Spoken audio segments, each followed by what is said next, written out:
Halo, perkenalkan nama aku Robert Bangoligato dari Fakultas Ilmu Komputer dan Rekayasa Universitas MDP. Pada kesempatan kali ini kami akan menjelaskan mengenai pengujian perangkat lunak. Jadi pengujian perangkat lunak itu adalah proses untuk mengevaluasi kualitas dan kesesuaian perangkat lunak. Dalam pengujian perangkat lunak terdapat dua cara untuk menguji perangkat lunak tersebut, yaitu dari dalam atau yang disebut sebagai white box, dan pengujian dari luar atau segi tampilan yang sering disebut sebagai black box.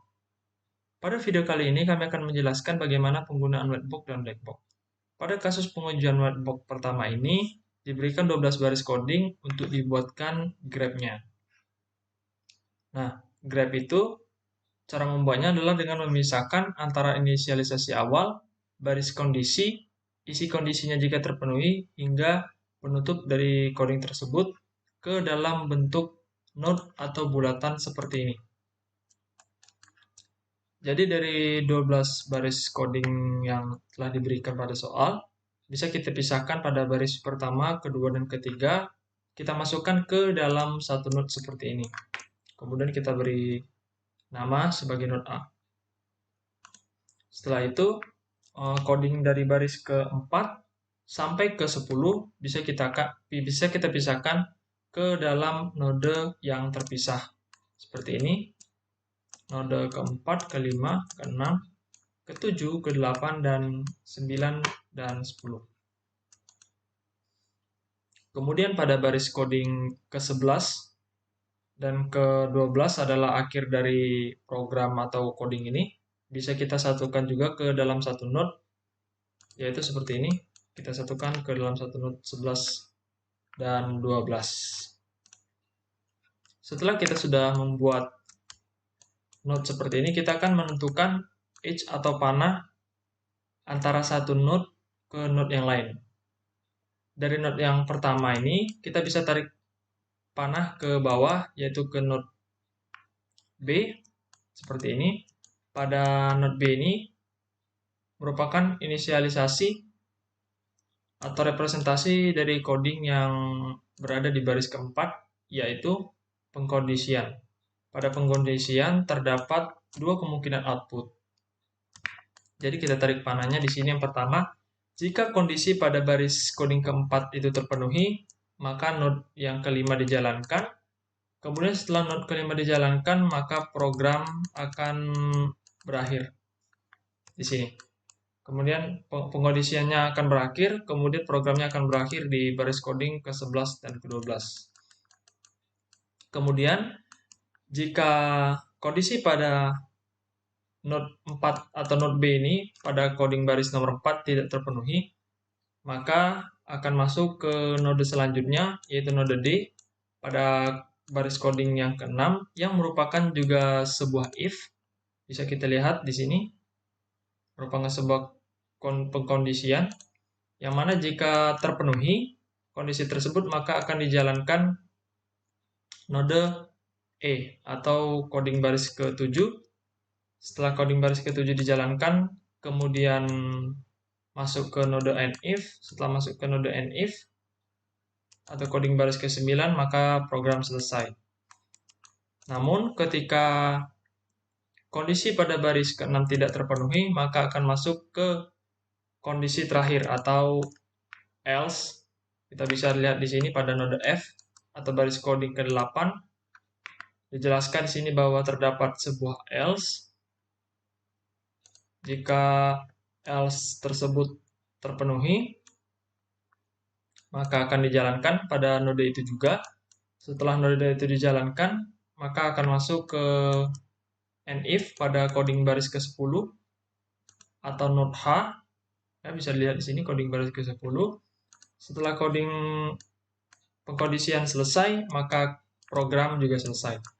Demikianlah cara membuat flow pada contoh kasus pertama. Kita akan lanjut ke contoh kasus yang kedua. Assalamualaikum warahmatullahi wabarakatuh. Perkenalkan, nama saya Medivya Audina dengan NPM 2024240097. Di sini saya akan menjelaskan tentang tugas akhir dari mata kuliah pengujian perangkat lunak.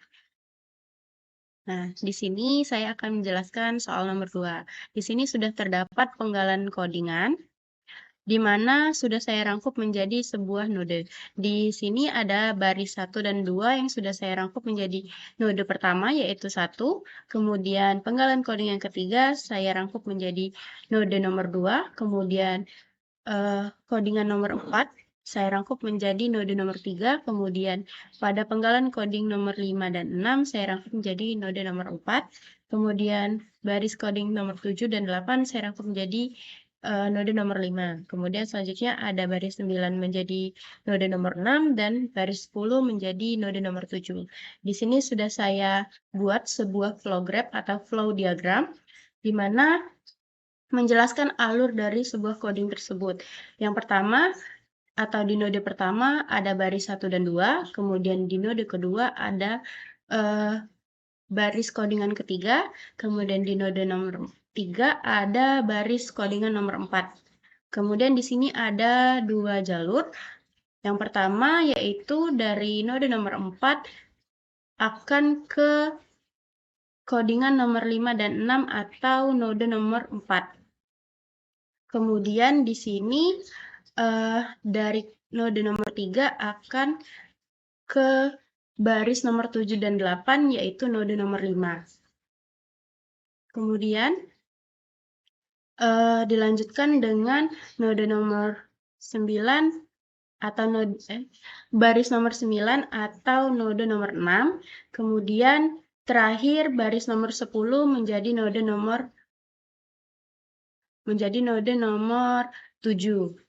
Nah, di sini saya akan menjelaskan tentang cyclomatic complexity yang terdapat 3 rumus. Rumus pertama yaitu E atau H dikurang node ditambah 2 sama dengan di sini ada 7H atau panah. 1, 2, 3, 4, 5, 6, 7. Kemudian N atau node itu ada 7. 1, 2, 3, 4, 5, 6, 7. Jadi 7 dikurang 7 ditambah 2 sama dengan 2. Kemudian rumus selanjutnya yaitu P atau predikat ditambah 1.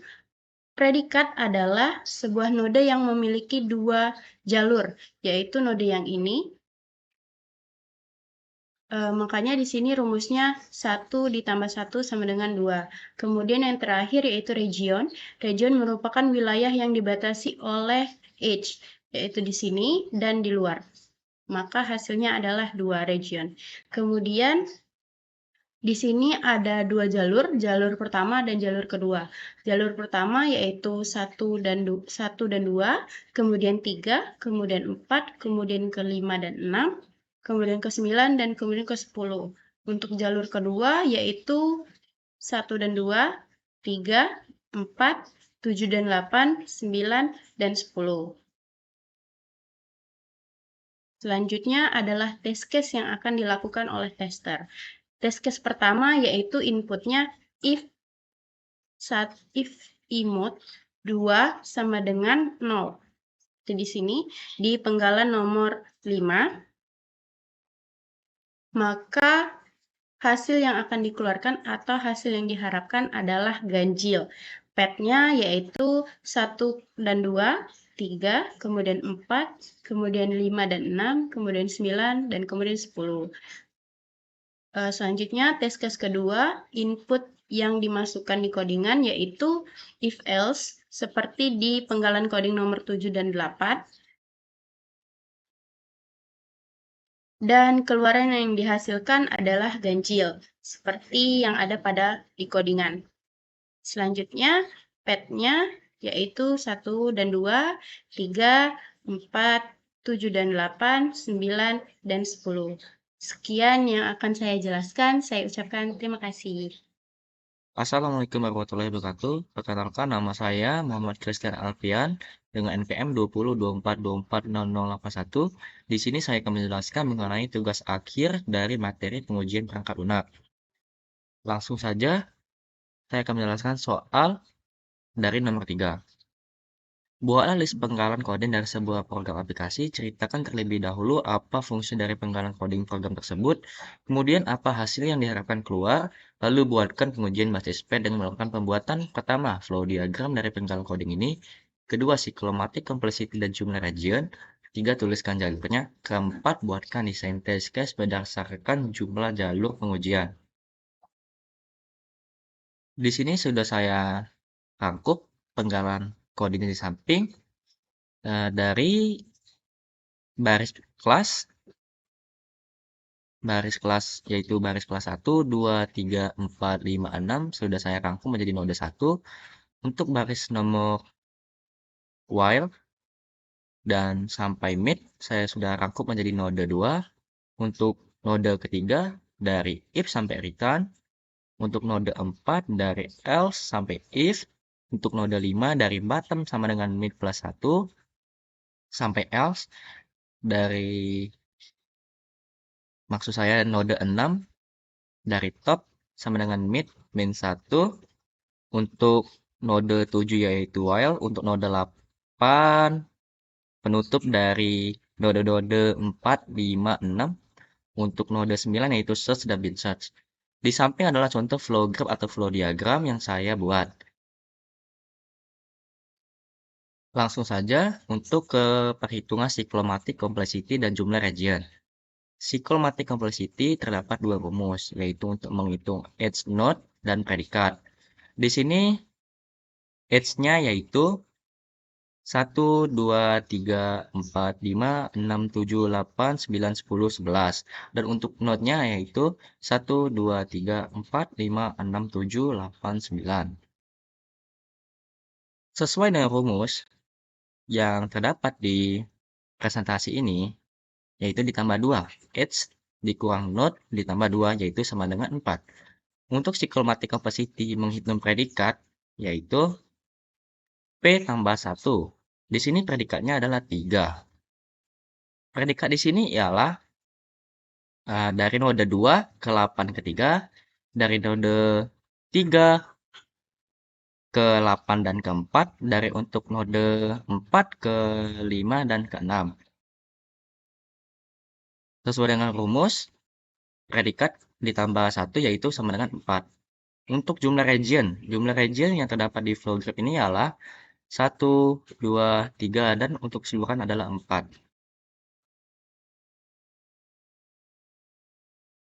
Jalur di dalam flow graph atau flow diagram di samping ialah terdapat 4 jalur. Yang pertama, jalur pertama yaitu 1, 2, 3, 8, 9. Untuk jalur kedua, 1, 2, 3, 4, 6, 7, dan 2. Untuk jalur ketiga, 1, 2, 3, 4, 5, 7, dan 2. Untuk jalur keempat yaitu 1, 2, 3, 4, 6, 7, 2, 8, dan 9. Sekian presentasi yang saya tampilkan. Assalamualaikum warahmatullahi wabarakatuh. Halo, selamat malam semuanya. Pada kesempatan kali ini, saya akan sedikit membahas mengenai equivalence partitioning dan boundary analytic.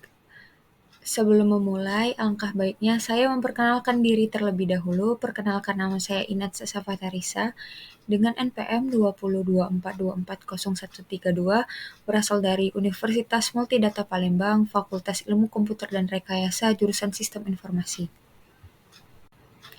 Pada kesempatan kali ini, saya memiliki sebuah soal yang berisikan buatlah pengujian partisi equivalence one-to-one dan boundary analytic terhadap inputan pada sebuah program aplikasi yang bersifat range atau rentang. Baiklah, dari soal yang tadi saya sampaikan, jadi di sini contoh kasus yang saya ambil yaitu sebuah aplikasi kesehatan dengan pendataan berat badan pada remaja, di mana aplikasi ini digunakan oleh orang kesehatan untuk mengecek berat badan pada remaja sebagai data kesehatan untuk menghindari obesitas dan bahkan terkena gizi buruk. Sebagai input dari aplikasi ini adalah di sini memiliki dua nilai, yaitu nilai partisi valid dan nilai partisi tidak valid, di mana nilai partisi valid itu berisikan berat lebih dari 30 dan kurang dari 45 itu dikategorikan sebagai kurus, dan berat lebih dari 45 kurang dari 75 itu dikategorikan sebagai normal, dan berat lebih dari 75 dan kurang dari 100 itu obesitas. Sedangkan nilai partisi tidak validnya yaitu berat kurang dari 30 akan menampilkan false message, dan sedangkan berat lebih dari 100 itu akan menampilkan false message juga. Dari contoh kasus yang saya sampaikan tadi, di sini cara penyelesaiannya yaitu menggunakan partisi one to one test case, di mana kita mengambil nilai partisi valid yang berisikan pada kolom test case itu ada berat, partisi yang dites, dan keluaran. Jadi test case pertama itu yang kita input dengan berat badan 53 dengan partisi yang dites lebih dari 45 kurang dari 75 akan menampilkan keluaran dengan normal. Dan test case kedua yaitu dengan data yang diinput berat 30, partisi yang dites yaitu lebih dari 30 dan kurang dari 45 akan menampilkan keluaran kurus.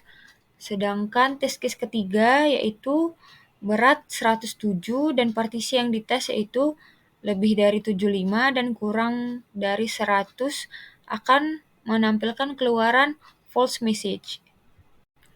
Selanjutnya adalah nilai partisi tidak valid, di mana kolom test case-nya sama yang berisikan berat, partisi yang dites, dan keluaran.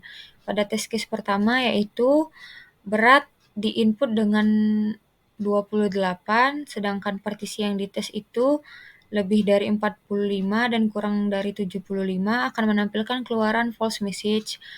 Dan yang kedua, berat 14 dan partisi yang dites lebih dari 30 dan kurang dari 45, keluarannya false message. Dan yang ketiga, beratnya 101, partisi yang dites lebih dari 75 dan kurang dari 100 akan menampilkan false message. Boundary value test case, di mana di sini memiliki rentang berat badan kurang dari 30 dan lebih dari 100. Pada invalid test case pertama yaitu minimum value minus 1. Dari rentang berat badan kurang dari 30, maka minus 1 dari 30 yaitu 29. Ketika penginputan dengan berat badan 29, maka test case tersebut dinyatakan invalid. Dan sedangkan valid test case-nya memiliki minimum plus minimum, maksimum minus maksimum, yaitu 30, 31, 100, dan 99. Maka apabila diinput dengan rentang 30, 31, 100, dan 99, maka test case tersebut dinyatakan valid. Dan sedangkan dengan maksimum value minus 1, yaitu lebih dari 100, dengan penginputan 101, maka test case tersebut dinyatakan invalid. Dan ini merupakan tampilan lain dari boundary value test case. Sekian yang dapat saya sampaikan. Apabila penjelasan saya kurang jelas dan kurang dimengerti, mohon dimaafkan. Semoga dapat bermanfaat buat kita semua. Terima kasih dan selamat malam.